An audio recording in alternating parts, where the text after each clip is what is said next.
Hey guys, welcome back to the channel. So today I have this day trading strategy which I'm going to backtest for you over 100 trades. I will tell you about the indicators that we're going to be using, show you a few examples, and then perform the 100 trade backtest. So this strategy involves only one trading indicator, and it's the 200 exponential moving average.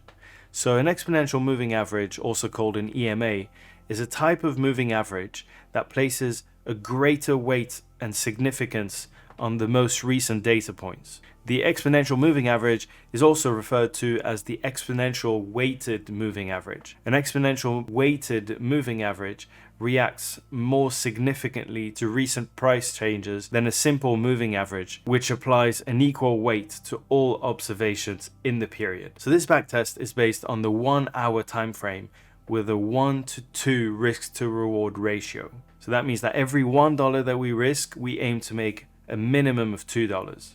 So this strategy is offline, which means I will go back in time on the charts to test this strategy and see how it would have performed. Therefore, it doesn't take into account commissions or the spread or even swap rates. So if you don't know what that means, the spread is the difference between the bid price and the ask price. So at any given time, you can buy or sell any instrument, and usually the broker's commission is the difference between the price at which you will buy the asset, which is called the ask price, and the price at which you will sell the asset, which is called the bid price. So here's the strategy. So it's pretty simple. We buy when the price crosses above the 200 EMA, and we sell when the price crosses below the 200 EMA. And we place the stop loss at the last swing, which is usually going to be pretty wide. We've got no maximum trades that we can have open at all times. And as soon as the open profit is equal to the maximum risk per trade that we are taking, we move the stop loss to break even. And we have a minimum of 1:2 risk to reward ratio. So we put the take profit to the next swing in the direction of the trade, but it has to be minimum 1:2 risk to reward ratio. So let's get on the charts now so I can show you a few trades, and then we'll dive into the 100 trade backtest. Alright, so we've got the US dollar against the Canadian dollar on the 1 hour time frame. So we'll go ahead and add the exponential moving average. Go to the settings, change it to 200, change the method to EMA, and then I will change it to white. Because I feel like you can see a bit better the crosses. So there you go. So essentially what you would do is you would look for the price crossing that line. So you would go short here, however you would go long here, short right here, and then long here, short there.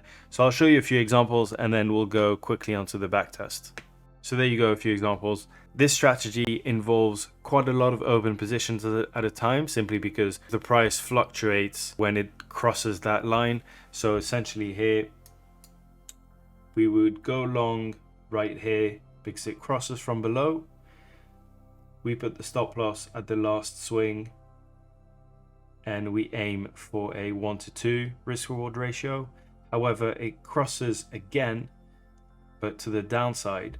So we take a loss right here because the last swing was here, but we take a long again on that big bar. We put the stop loss at the last swing and we aim for a 1:2 risk reward ratio. And then moving forward, it crosses again to the downside. So the last swing is pretty wide. So the take profit takes quite a while to be hit, but it does get hit. We take a long here on that bar, so that's a loss, but we take a short on that red bar, and that's a win on that wick. So let's go ahead, I'll do the back test and then I'll see you for the results.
There you go, guys. So we had a maximum drawdown of 30%.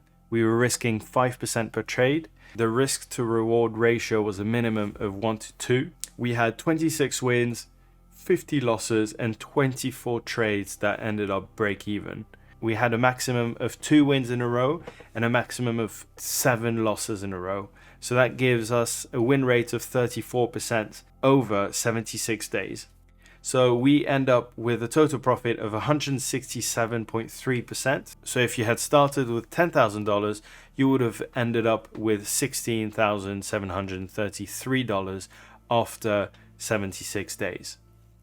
So this strategy is profitable. However, it may be worth trying this strategy on higher time frames, simply because on lower time frames, the price crosses the 200 EMA pretty frequently, so we take a few losses at a time.